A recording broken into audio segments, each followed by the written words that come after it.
Wewe ni mfalme wa wafalme, Mungu mwenye nguvu, mtenda maajabu, mtenda maajabu, mtenda miujiza, mponyaji, mganga unayeganga majeraha, Mungu unayetengemeza, Mungu unayeinua wanyonge, Mungu unayefufua kazi yako katikati ya miaka. Jina lako limetukuka. Wewe ni mkuu sana juu ya mataifa yote. Ufananishwi, haulinganishwi na kitu chochote. Ukuu wako haupimwi na ukuu wako haulinganishwi na yeyote na chochote. Asante Mungu kwa kutuzaa mara ya pili kwa njia ya imani katika Kristo Yesu, katika Roho Mtakatifu. Sisi ni watoto wako. Ulitununua kwa damu na gharama ya uhai wa mwanao Yesu Kristo. Ndio maana leo tunaitwa wana. Na wote waliompokea Yesu Kristo uliwapa uwezo. Na leo tumepewa uwezo wa kuzaliwa kwenye nyumba yako na ufalme wako. Tunatembea tukiwa kifua mbele, kwa maana tumeitwa wana, tumeitwa warithi, na tumerithishwa baraka za Ibrahimu katika Kristo Yesu. Sisi hatuishi chini ya kongwa la utumwa wa dhambi, wala maonevu, wala kunyanyasika, wala kukandamizwa. Sisi hatuishi karibu na jalala, wala hatutakaa katika nchi ya chumvi, nchi ya nyika, kwa sababu sisi sio fukara. Na sisi tunakutegemea wewe, uwezaye kutufanya kuwa viumbe vipya kila asubuhi na mchana. Rehema zako ni mpya na huruma zako hazikomi. Ninakushukuru Mungu kwa uwepo wako. Ninakushukuru Mungu kwa utukufu wako ambao umelifunika hema. Nihudumie Baba kwa njia ya Roho Mtakatifu. Sitalala tena usingizi. Ninaenda kuamka. Amen.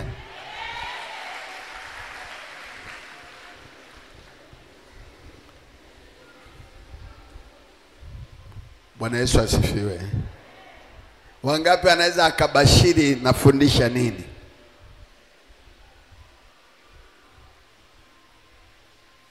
Nakupa 10,000. Ukiniambia nachoenda kufundisha 10,000 inakuhusu. Hivi nyinyi hamtembei na Roho Mtakatifu? Kuna maneno wakati naomba hapa nimetaja. Sasa kama unalikumbuka hilo likisema tu 10,000 nakupa. Haya, fanya haraka. Anza kugawa zawadi. Na akija mwanamke atapewa 20,000. Basi mmezikosa. Kwa hiyo nyie hamuendi na mimi, hamjaenda na mimi. Wote mlikuwa mmelala usi na mmekubali kwamba mmelala. Ngoja nikwambie, tukiongozwa na Roho tutajua kila ambacho Roho anataka kusema na sisi. Mimi nikisimama hapa tayari umepata ujumbe, tayari Baba atasema hivi. Nimetoa 10,000 mmeikosa. 20,000 kwa kina mama mmekosa. Kwa hiyo kumbe mmelala usingizi. Sema natoka kwenye usingizi, ndio somo langu. Natoka kwenye nini?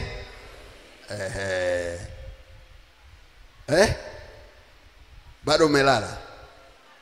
Singeona mmesimama unasema natoka kwenye usingizi. Mmekaa hivyo. Basi nimeacha. Basi tutoe sadaka tuende nyumbani. Sema natoka kwenye usingizi. Wengine bado wamelala. Haya turudie tena. Natoka. Bado wamekaa. Kumbe ni karoho. Usingizi ni nini? Ni karoho. Sasa hako karoho kakutoke. Kafanyeje? kakutoke. Nilikuwa nasoma kitabu cha Habakuki. Sikiliza. Sara ya nabii Habakuki. Hii ni sara ya mwemezi, sio Habakuki tena. Sema sara ya mwemezi. Bwana, sema Bwana, nimesikia habari zako nami naogopa. Bwana, fufua kazi yako katikati ya miaka. Katikati ya miaka tangaza habari yake. Katikati ya ghadhabu kumbuka rehema. Twende kitabu cha Warumi sura ya 13. Warumi sura 13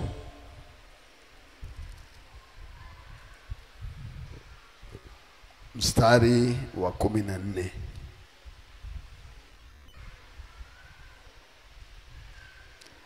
Tuanzie mstari wa 11. Naam, tukiujua wakati kwamba saa ya kuamka katika usingizi imekwisha kuwadia. Kwa maana sasa wokovu wetu u karibu nasi kuliko tulipoanza kuamini. Twende kitabu cha Waefeso. Waefeso sura ya 5. Amka wewe usinziaye, ufufuke katika wafu, na Kristo atakuangaza. Basi angalieni sasa sana jinsi mnavyoenenda, si kama watu wasio na hekima, bali kama watu wenye hekima, mkiukomboa wakati. Kwa maana zamani hizi ni za uovu. Kwa sababu hiyo msiwe wajinga, bali mfahamu nini yaliyo mapenzi ya nani. Tena msilewe kwa mvinyo, ambapo ndani yake kuna ufisadi. Bwana Yesu asifiwe. Hilo ndilo neno la Bwana. Si mwezi wa Kwaresima Bwana, hilo ndio neno la nani? La Bwana. Kuna maneno mangapi? Matatu. Bwana afufue kazi katikati ya miaka, tangaze habari yake. Pili, kuamka kutoka kwenye usingizi. Tatu, kufufuka katikati ya waliokufa. Kwa hiyo tuna mambo matatu. Bwana atangaze habari yake, afufue kazi yake katikati ya miaka. Hii miaka inayonenwa Bwana afufue kazi yake imebeba nini? Wakati natafakari somo hili, lilikuwa linasema angalia alama za nyakati, au soma alama za nyakati. Mungu anataka nini kwa ajili yako wewe? Na Mungu anataka ufanye nini kwa ajili yake yeye? Kwa hiyo nikaona mambo matatu: kufufua kazi, kuamka kutoka kwenye usingizi, na kufufuka katikati ya wafu. Sasa nitazungumzia kwanza mambo mawili: kuamka na kufufuka. Tunapokaribia kuadhimisha siku ya kufufuka kwa Yesu, maana Pasaka inakuja na watu wako kwenye Kwaresima, wanafunga, wanajitakasa, lakini bado hakuna mabadiliko, kwa sababu ni tabia ya mwanadamu kurudia jambo lile lile ambalo haliwezi kuleta mabadiliko kwake na hata kwa dunia ambayo tunaikaa. Kwa hiyo umekuwa mwendelezo wa matukio ambayo watu wanayaishi. Kanisa letu halitaongozwa na matukio yoyote, na wala hatutayaishi matukio. Kila siku itwapo leo lazima tuwe na mabadiliko, kwa sababu Mungu anapenda mabadiliko. Na ndio maana anasema hata imekuwa mtu akiwa ndani ya Kristo amekuwa kiumbe ya kale. Leo watu wanatembea kwenye ukale. Sisi tulivaa pekos, hamuijui buga. Tulivaa na viatu vya ngazi 4. Huwezi kumuona mtu anavaa buga leo, utacheka mpaka ufe.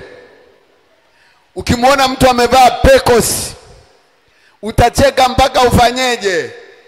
Ufe, uzimie. Kwa sababu nyakati zile zilikuwa hazina maarifa. Leo kuna maarifa. Bwana Yesu asifiwe. Nyakati zile tulivaa magurudumu, matairi. Wewe uliwahi kuvaa tairi? Nyakati zile zilikuwa enzi za ujinga, za giza, za usingizi. Lakini Mungu kwa sababu alipotufufua akatufanya kuwa hai na kuona tena dunia mpya na ulimwengu mpya. Kuna mahali kwenye kitabu cha Isaya anazungumza, Isaya 60 mstari wa 1, anasema ondoka uangaze kwa kuwa nuru yako imekujia na utukufu wa Mungu umekuzukia. Kumbe nyakati hizi ni za kuangaza dunia na ulimwengu upate kuona. Nuru yetu ikiangaza, tutakuwa na mvuto. Dunia itatamani huyu Kristo tuliye naye, itakuja kwetu na itamjua Kristo tuliye naye kuliko yule tuliyekuwa tukihubiriwa. Kristo wa zamani alikuwa anakaa msalabani, na leo bado kuna watu wana Yesu anayekaa msalabani. Bwana Yesu asifiwe. Kwa hiyo tunaposema kuamka, leo wote tulikuwa tumelala. Wangapi tulikuwa tumelala? Au kuna mtu aliyekesha? Wote tulifanyaje? Kwa hiyo tumeamshwa, na tulipoamshwa tukakumbushwa kwamba sasa nendeni wapi? Kwenye nyumba yangu mkaniabudu, mkanitukuze, mkanitolee sadaka na mkasikie maneno yangu, ili yawasaidie kuamka zaidi kutoka kwenye usingizi. Sasa nataka nizungumzie maana ya usingizi. Wangapi wanaujua usingizi? Wangapi wanajua usingizi? Kwa lugha ya Kiingereza sleep. Kufanyaje? Kulala.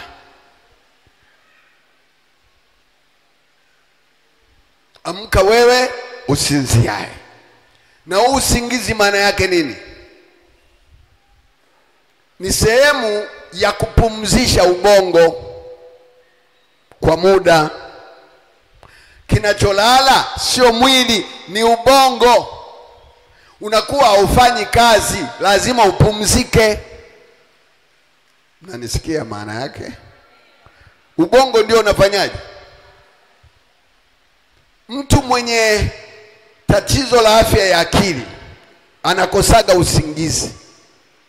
Na ukianza kukosa usingizi, maana yake unaanza kuwa mwehu au kichaa.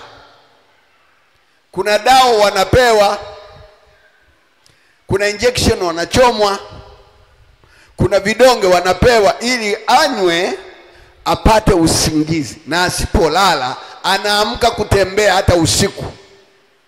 Utaona wewe unawafunga minyororo kamba kwa sababu hawalali. Ubongo haujapata pumziko, ubongo haujapumzika. Kwa hiyo ubongo unataka ufanye kazi saa zote. Bwana Yesu asifiwe. Usingizi ni mzuri, lakini neno la Mungu linatuambia amka wewe usinziae. Kwa hiyo tumeona usingizi ni tiba ya akili au bongo, na mwili pia na wenyewe unapumzika, na viungo vingine vinapumzika, ila moyo huwa haupumziki. Uliwahi kusikia moyo umepumzika? Ukipumzika ndio moja kwa moja. Lakini nataka nikwambie, usingizi unaonenwa hapa sio ubongo,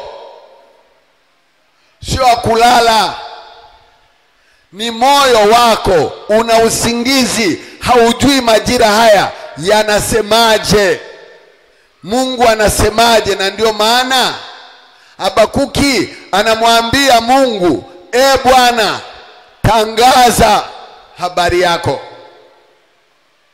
fufua kazi yako katikati ya miaka. Hizi nyakati ni za ufufuo, hizi ni nyakati za ufufuo. Watu watafufuliwa.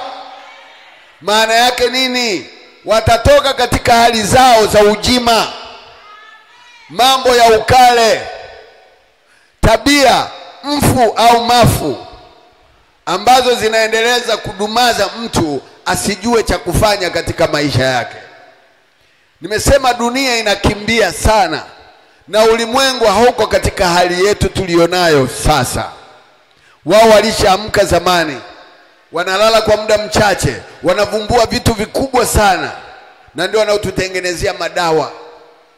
Haya madawa unayoona tunakunywa, sindano tunazochomwa, ni watu ambao hawajalala usingizi, walishaamka kutafuta suluhisho la magonjwa au matatizo tunayoyapata.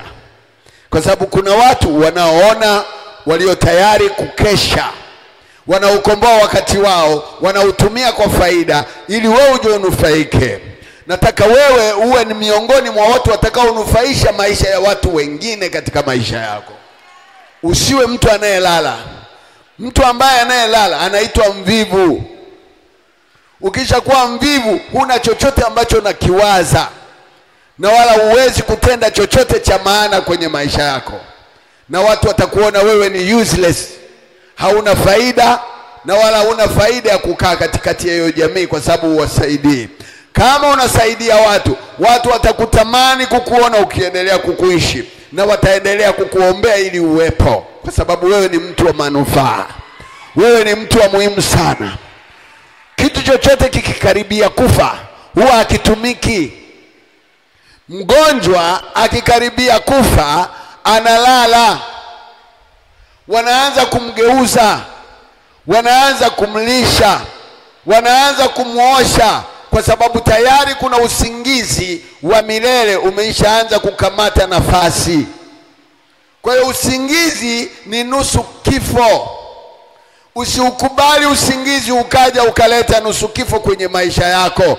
Amka, punguza kulala usingizi, tumia muda wako, ukomboe wakati wako kwa ajili ya manufaa na kwa ajili ya mambo muhimu kwenye maisha yako.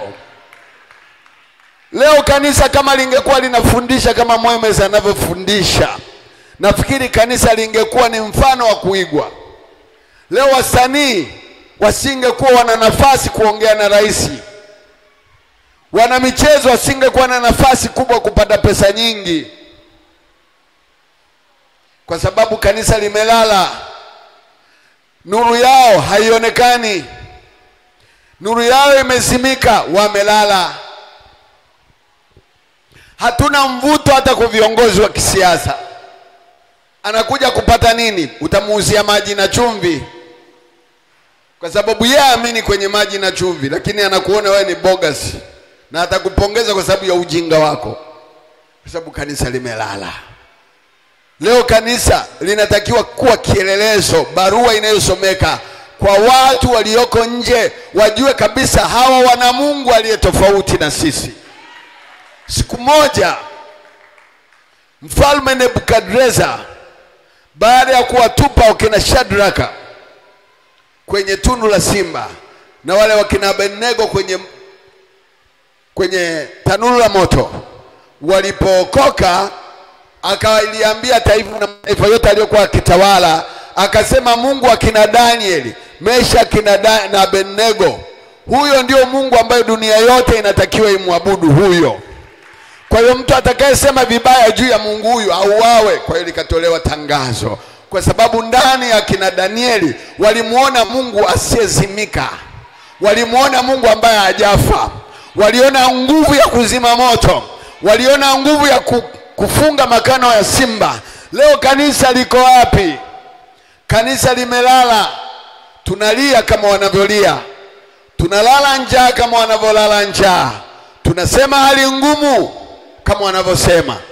Kwa Mungu hakuna hali ngumu, kwa Mungu hakuna maisha magumu, kwa Mungu hakuna kusema nina njaa, sina kitu, kwa sababu umeamka na unamjua Mungu wako halali wala asinzi.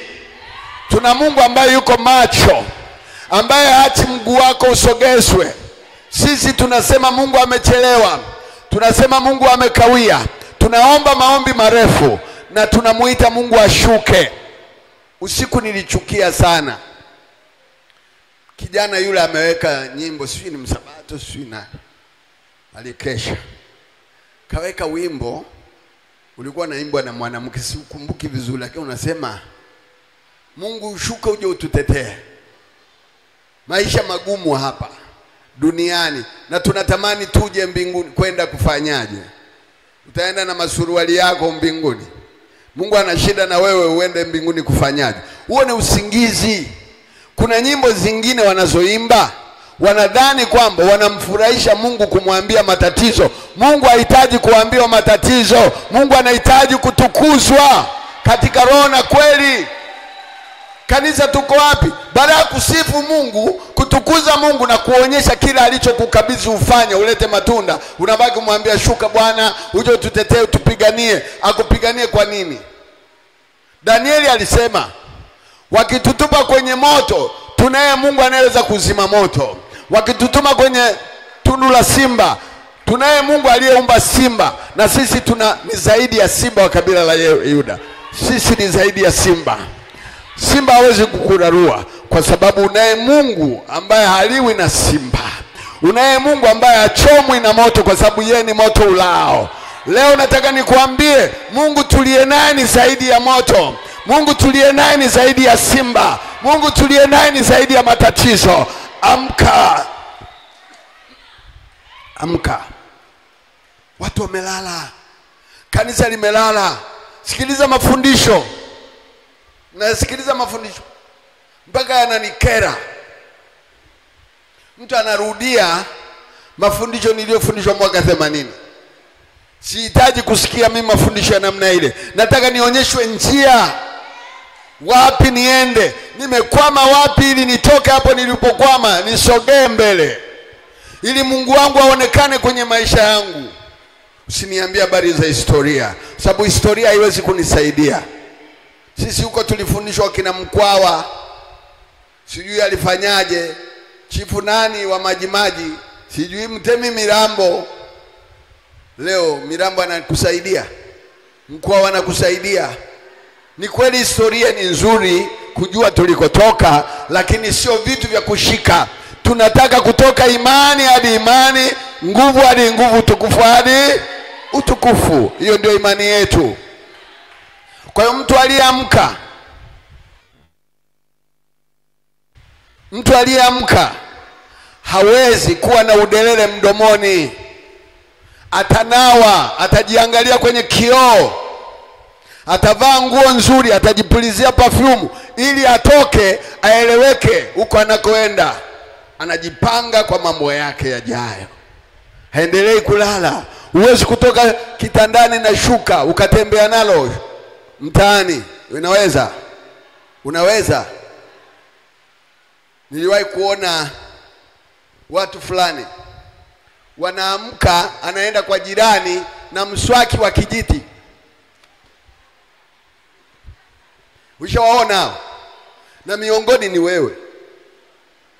Ni kweli sio kweli? Unaenda kwa jirani na mswaki wa nini? Mimi ukija kwangu na mswaki na kufukuza. Huna dawa, unatematema mate, unakuja kuzungumza na mimi ujana wa uso. Ina maana hujaamka bado, wewe ni usingizi. Kinywa kichungu unakuja kuleta uchungu kwenye maisha yangu. Amka. Bwana Yesu asifiwe. Leo tunatakiwa kujiweka tayari, kwa sababu nyakati zinazokuja sio zile ambazo tuliishi. Hizi nyakati zimejaa vita vya kiuchumi. Vita vya nini? Vya kiuchumi, sio vita vya bunduki kama wanavyopigana huko. Vita vya nini? Vya uchumi. Na shetani analipoozesha kanisa lisiwe na uchumi, likapata nguvu ya kuhubiri Kristo, kwa sababu ukisha kuwa na uchumi mzuri utaenda mataifa yote, utasimika redio nchi nzima, utahubiri habari njema kwa njia ya televisheni na nini, kwa sababu una uwezo, una nguvu. Watu wanashindwa hata kutumia redio Divine, ipo pale kwa gharama ndogo. Mchungaji anasema 50,000 ni nyingi. Usingizi. Pesa ni nini? Sisi tunatumia milioni ngapi kuendesha kituo kile cha redio? Mamilioni kwa mwezi. Na bado tunaendelea kuishi na tunakula na tunamtukuza Mungu pamoja na gharama zote, ili mradi wewe uokolewe, ukombolewe na ufurahie neema ya wokovu uliopewa au ulioipokea. Kila siku ukisikia habari njema, ndio maana Habakuki anamwambia tangaza habari yake. Katikati ya miaka fufua kazi yako. Kazi ya Mungu inaenda kufufuliwa, kukufufua wewe, kufufua mambo yako yaliyokufa, kufufua kazi zilizokufa, kufufua maono yaliyokufa, kufufua akili zilizolala. Usingizi ni nusu kifo, ndio maana unaamshwa. Na leo kanisa naliamsha, liamke, sio lile kanisa ambalo mimi niliokokea miaka ya 70. Bwana Yesu asifiwe. Bwana Yesu asifiwe. Kama tumekombolewa na tumezaliwa mara ya pili kwa njia ya imani, basi tukubali kuwa wapya. Mtu mpya hawezi kuishi katika ukale. Mtu mpya anapenda vitu vipya. Mtu mpya anapenda mabadiliko. Badilika mwanangu, badilika. Hii nchi imebadilika, maisha yamebadilika. Nataka niambie wanasiasa, tunakaribia kufanya uchaguzi. Watanzania hawa ambao hamwajali, mkija kwetu tutawauliza miaka 5 mlifanya nini? Wameshakuwa na mazoea, wanajua wanapendwa. Hakuna mtu atakaye kupenda kama umtumikii na wala umuonyeshi moyo wa kumhudumia. Siasa sio kuvaa nguo za rangi ya vyama. Siasa ni kuhudumia wananchi na kujua matatizo yao. Leo wanasiasa wamelala, kanisa limelala, na wote tunaenda katika mkumbo, tunajifanya kwamba tunampenda rais, tunaipenda nchi, lakini tumelenga jambo fulani. Huo ni usingizi. Kanisa, tuamke. Tuamke. Iko vita inakuja. Kipindi cha giza kinakuja ambacho mtu atashindwa kuona hata umbali wa mita 2, kwa sababu giza linaweza likaifunika dunia kwa sekunde na tukashindwa mahala pa kutokea. Tukiwa tumeamka huo usingizini, ina maana kwamba tutapewa macho ya kuona. Tutaona nini kilichoko mbele yetu, na Mungu atatukuzwa katika maisha yetu kwa sababu tumekubali kuamka. Amka. Amka. Mwambie jirani yako amka. Biblia inasema, kitabu cha Wakorinto wa pili sura ya 6, wakati uliokubalika ni sasa. Sema wakati uliokubalika ni sasa. Rudia. Wakati uliokubalika ni sasa. Tuanze mstari wa kwanza. Nasi tukitenda kazi pamoja naye, twawasihi msipokee neema ya Mungu bure, kwa maana asema wakati uliokubalika na alikusikia. Ulikuwa na mahitaji yako, ukalia, Mungu akakusikia wakati uliokubalika. Na wakati uliokubalika ni nini? Sasa.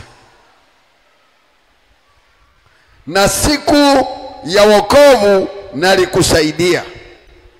Tazama, wakati uliokubalika ni sasa. Tazama, siku ya wokovu ndiyo sasa. Kwa hiyo sasa maana yake nini? Ndio majira haya yanayokutaka uamke. Kwenenda kwa imani ni kuamka. Uwezi ukawa umelala ukasema nina imani wakati uko usingizini.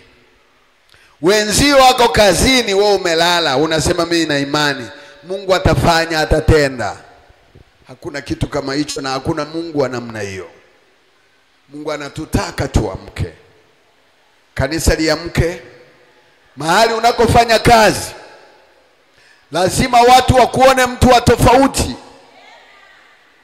Uchapaji kazi wako, jitihada ulizonazo, bidii ya kazi ulionayo, maarifa unayotumia, ujuzi unaotumia, nguvu kidogo unayotumia, lakini maarifa zaidi.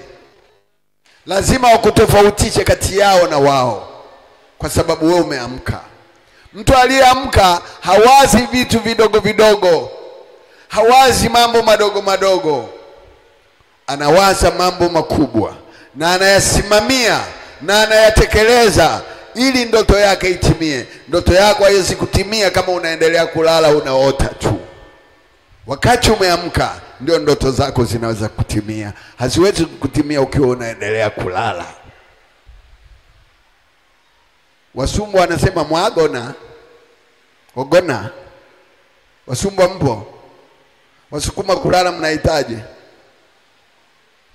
Wasukuma kulala mnahitaji kutindira, watindiraga. Tindiraga. Wasumbu wasema na agona. Sisi kugona ni kufanya. Nani ana koroma hapa nyumbani? Usinyoshe mkono ili asije akakuona nani. Bwana Yesu asifiwe. Akikoroma, siku hizi Wachina wametengeneza vitu fulani. Mtu anayekoroma wanamwekea vidude fulani kwenye pua ili ile sauti isikike, ili huyu mtu alale vizuri, asipate shida ya kelele za kugona. Wenzetu wanabuni kila kitu kinachofanana na tatizo la mtu kwa sababu walishaamka. Wenzetu wanatafuta vitu ambavyo vitasaidia. Leo ukitaka kumenya karoti uhitaji kutumia kisu, wanatengeneza visu vya sha. Ukitaka kumenya viazi sha. Wameamka. Sisi bado. Kwetu kunaitwa ruaso, tukatumia yale manini, miti ya minini ile. Hii hapa. Hii inaitwaje? Huu mti unaitwaje? Unaitwaje? Mwanze. Kule kwetu Iringa tunaita uranzi, tunapataga na uranzi hapo. Sisi kwetu ni visu hivi hapa. Kwa hiyo kikitengeneza kinamenya ndizi vizuri. Wenzetu walishatoka kwenye ruaso rwa mwanzi, wanatengeneza visu vya kumenyea, tena mashine. Unatumbukiza ndizi na menywa tu, viazi vinajimenya tu. Bado tumelala, hatujui cha kufanya.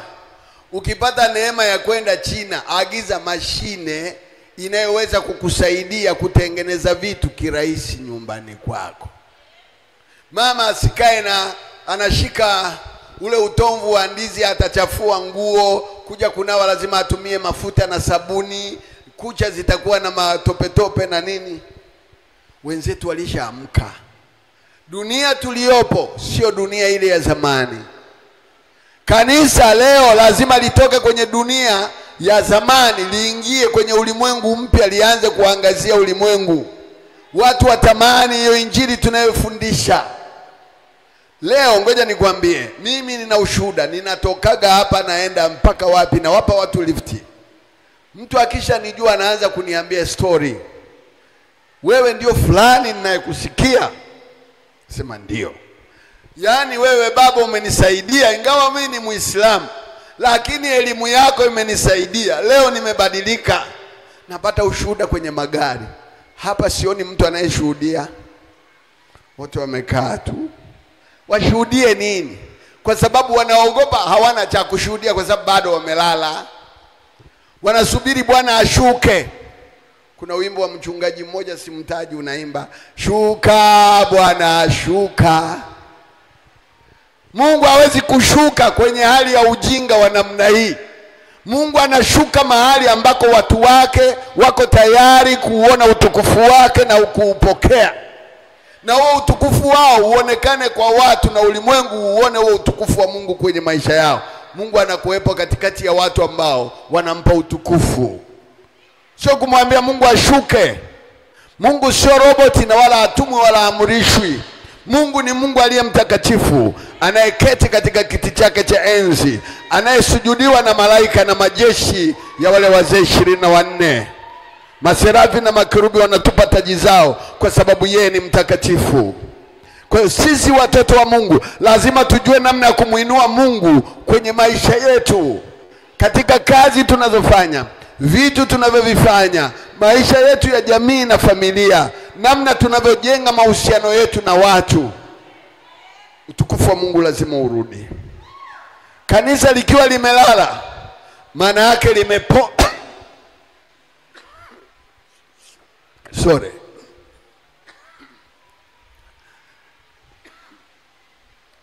Kanisa likilala linapoa. Linafanyaje? Unajua maana ya kupoa? Uliwahi kula kiporo? Kiporo kinapendeza, lazima ukipashe moto. Ukikipasha moto ndio unaweza ukasikia ladha ya chakula. Sisi sio viporo, ni vitu vilivyolala. Na wakati mwingine vinaweza vikawa na bakteria. Ukiweka kiporo tumboni, tumbo linaanza kukataa, linaunguruma. Uliwahi kusikia? Tumbo halitaki vitu vilivyolala. Na Mungu hataki watu waliolala. Ukiwa kiporo, Mungu hata kutumia. Wangapi wanapenda kula ugali uliolala? Huku Sukumani. Ni kweli sio kweli? Unaamka asubuhi, mnatafuta ugali mnauweka kwenye figa pale, unauchemsha. Watoto wanywe na uji. Wewe uji na ugali uliolala, wapi na wapi? Akili mavi. Natumia jina nani kali. Akili nini? Iliolala. Usimpe mtoto kiporo, ataferi mtihani. Ukila kiporo unasinzia. Ni kweli sio kweli? Na wanaosinziaga kanisani ni wale waliokula kiporo cha wali. Mimi toka nilipojua somo hili silagi kiporo, labda maandazi. Na andazi nikigundua ni kiporo, nakula kidogo na aja. Sitaki kula kiporo kilicho lala. Usimpe mtoto wako wali uliolala. Watoto msiwe mnakula kiporo, na waambia mgome.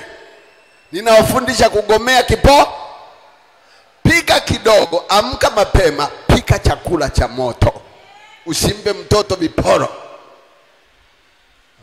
Haya, wapeni. Utaona vitumbo. Baadaye wanasema ana minyoo. Utatumia gharama ya kutibisha kwa sababu hutaki kumpa vitu vya moto, vitu vipya. Uwe mpya kwa tabia yako, maisha yako, uwe mpya. Uwe nini? Mpya. Na Mungu anataka tuwe wapya. Kisu kikikosa makali tunakinoa. Ni kweli sio kweli? Tunakataga butu hivyo hivyo, tunanoa, si ndio? Ni kweli sio kweli? Kwa nini tunanoa? Ili kikate vizuri. Mungu anasema nitakufanya kuwa chombo kikali cha kufikisha milima.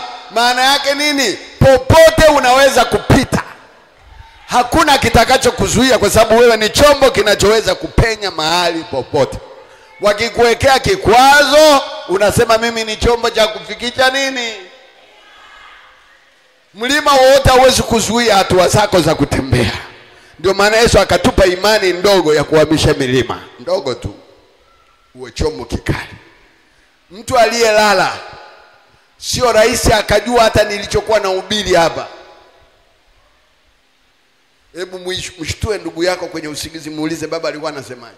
Atakwambia nilikuwa naota. Alikuwa anafanyaje? Anaota. Kwanza hata mwemezi mwenyewe amjui. Kwa sababu akili inakuwa imevia, imelala. Haioni, haisomi.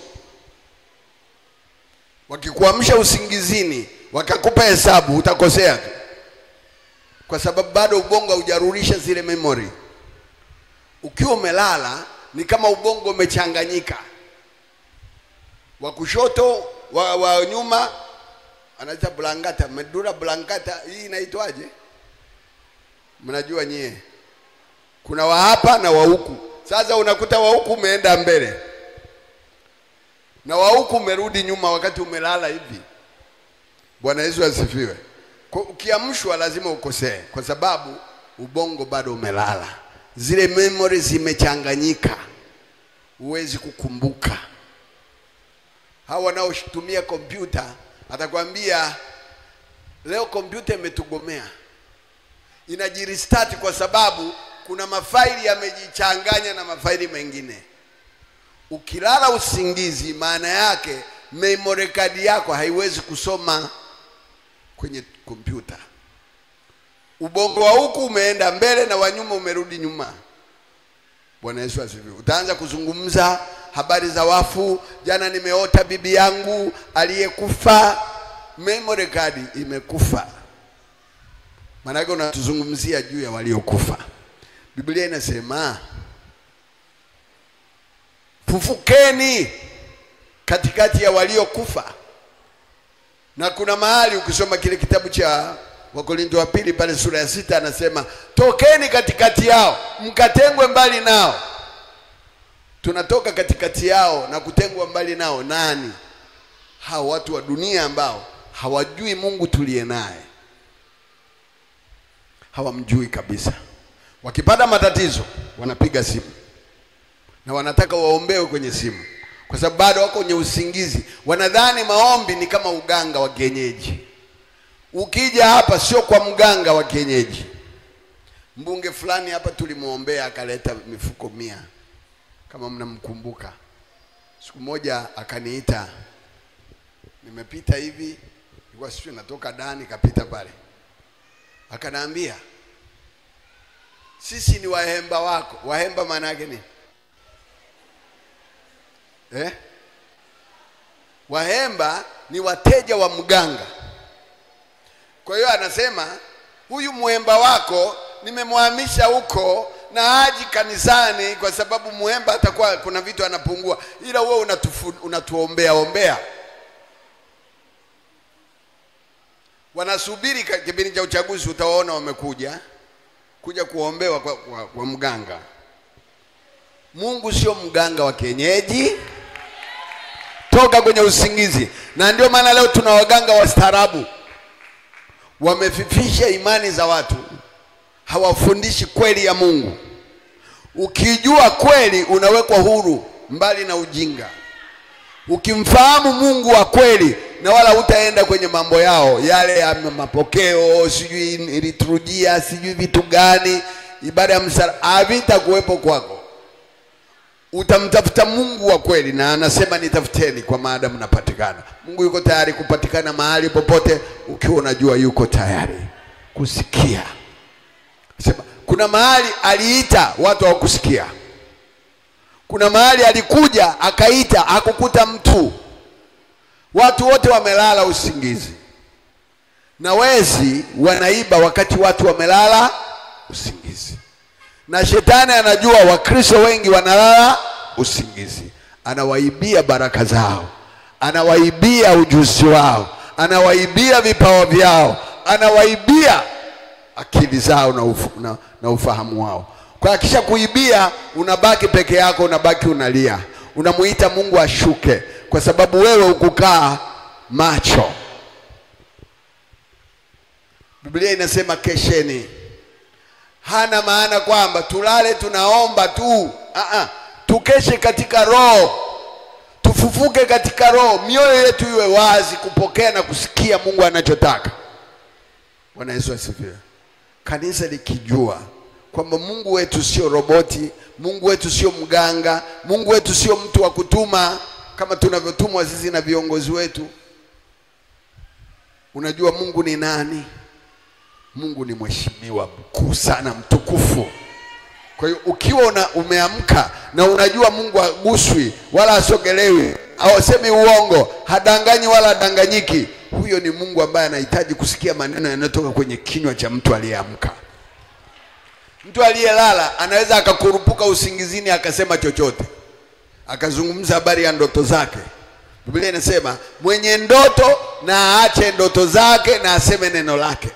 Mungu anataka kusikia neno lake ambalo utamkumbusha kwamba ulisema Mungu juu yangu na sasa nataka nione inatimia. Leo Mungu atafufua kazi yake. Leo Mungu atafufua nini? Kazi yake katikati ya miaka. Hii miaka inahitaji ufufuo zaidi. Utendaji kazi wako lazima ubadilike. Niliwaambia wanangu, tokeni pale Shunu. Bado wako Shunu na wanasema huyu baba na anatuchoshaga. Kila siku kutusema tu, tutoke si twende wapi? Usingizi. Yaani hutakuja kupata pesa hata milioni moja hutaipata pale Shunu. Toka katikati yao. Wengine ni wachawi wale mnaofanya biashara nao. Na biashara yote ukiuza chini haina thamani kama ile iliyowekwa juu ya meza. Bwana Yesu asifiwe. Chukia sana kulala usingizi. Chukia sana kutopenda mabadiliko. Chukia sana kufanya kama kawaida ya ulimwengu wanavyofanya. Chukia. Sema mimi nataka nifufuke sasa. Sema nataka nifufuke sasa. Nataka niamke sasa. Ukipata neema ya kuamka na ukapata neema ya ufufuo, nataka nikwambie utashangaa. Vitu vyako vitakuwa vinakimbia. Maisha yako yatakuwa yanaenda kasi. Biblia inasema na huku mkiukomboa wakati, msiwe wajinga kwa sababu nyakati hizi ni za uovu. Nini maana ya uovu? Ni ile hali inayokutia ujinga wa kutokuona na kutokujua majira yanasoma nini. Soma alama za nyakati sasa. Ukilala unalaliwa. Mwambie jirani yako, ukilala na ukilaliwa unafanyaje? Ukishalaliwa, kwa mfano umelaliwa na gari, unaamka chapati. Amen. Tunatoka kwenye usingizi hatutoki? Au tuendelee kulala? Kugona, kutindila. Acha kutindila. Lala, jipe masaa machache. Mwili wako uwe active. Ubongo wako uwe active, yani uwe macho.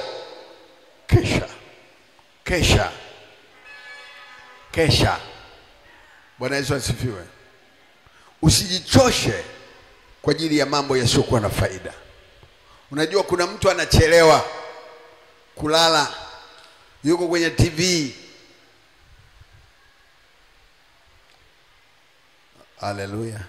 Wangapi mna televisheni nyumbani? Hamna televisheni nyie? Mnyoshe mikono kama mnazo televisheni. Na kababu kana televisheni. Wewe una TV? Wewe mzee una TV? Una akili sana. Bwana Yesu asifiwe. Unajua ngoja nikwambie, kila unachokiona yule aliyekitengeneza alikuwa analenga pesa yako. Kwa sababu kuna watu wanataka wapoteze muda. Sasa kupoteza muda, kuna mtu amenufaika kwa sababu ya kupoteza nini? Muda wako. Afadhali ya simu utaitumia kupokea, kutuma. Ingawa kuna vinyago mle utapitia ucheke kidogo, lakini haviwezi kupotezea muda kwa sababu vinahitaji gharama. Televisheni unapoifungua inakula kifurushi. Inakula nini? Pesa. Na wamama bila TV ndani hawakai. Mwanamke yote akisipoiona TV nyumbani ni ugomvi. Wamama muache kututia kwenye hasara.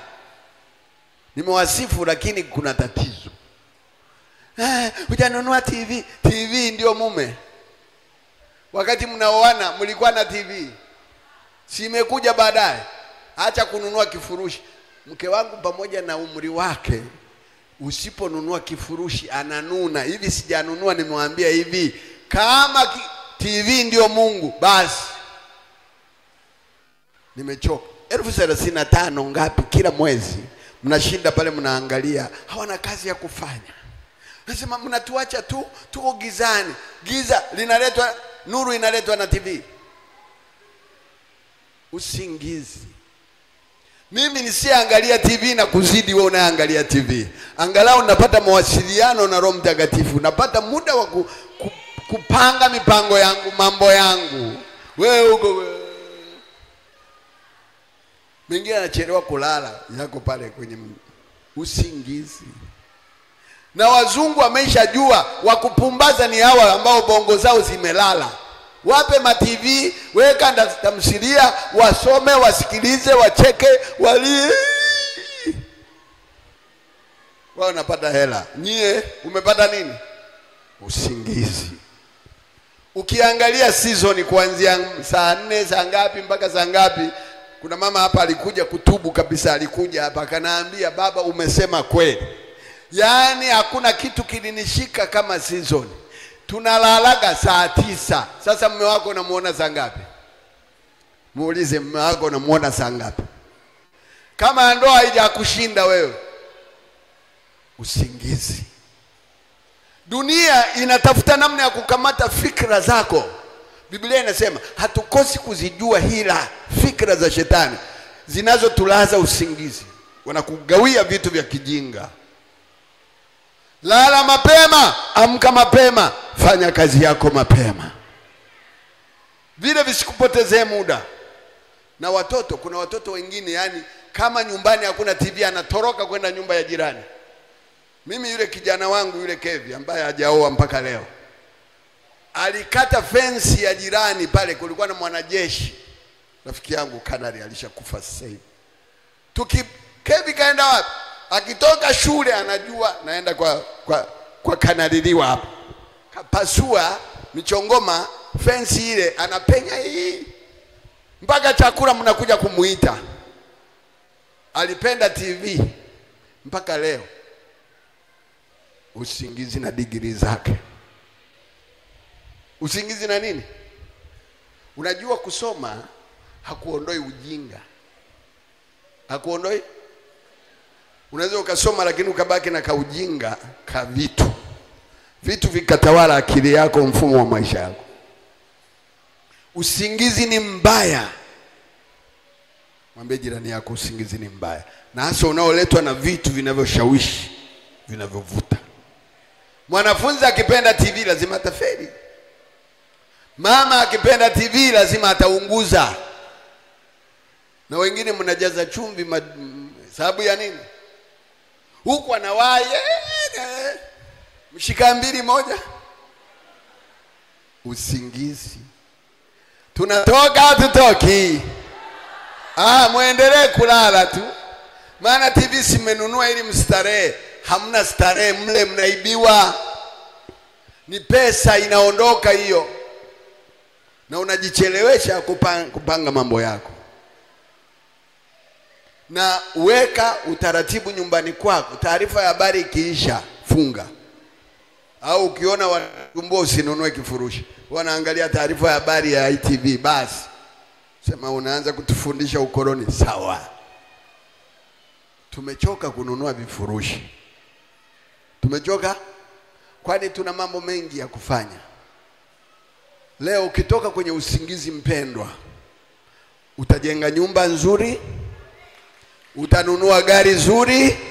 Pesa yako ambayo unaitumia kwa ajili ya mambo ya ujinga utawekeza kwenye vitu vya msingi. Utakula vizuri, utalala pazuri, maana pesa yako haitumiki ovyo. Upotezi pesa. Wachumi wanajua, huwezi kwenda kwa mchumi ukakuta li skrini. Nimeona jana, nimeenda kununua hiyo mashine, kuna skrini imetoka hapa mpaka pale. Nikamuuliza lote hili, akasema yani hii tunawauzia wanaoangalia mipira kwenye mabanda. Nikasema mwizi akiliiba hili milioni sijui 6. Sasa amekumaliza kabisa. Milioni 6 unanunua viwanja hapa. Kule Masaki chini milioni 3 viwanja hivi. Baada ya miaka 3 ijayo kiwanja hicho kitakuwa milioni 10. Bwana Yesu asifiwe. Liskrini linaweza likaibiwa, linaweza likavunjika au likaharibika kwa sababu ya umeme. Usingizi haukuonyeshi vitu vya muhimu mahala pa kuwekeza. Mtu anayelala usingizi anawekeza? Nauliza, anawekeza? Ndio yule atakaa pale shunu. Dagaa wa 200 wa Mwanza wamekuwa na chumvi.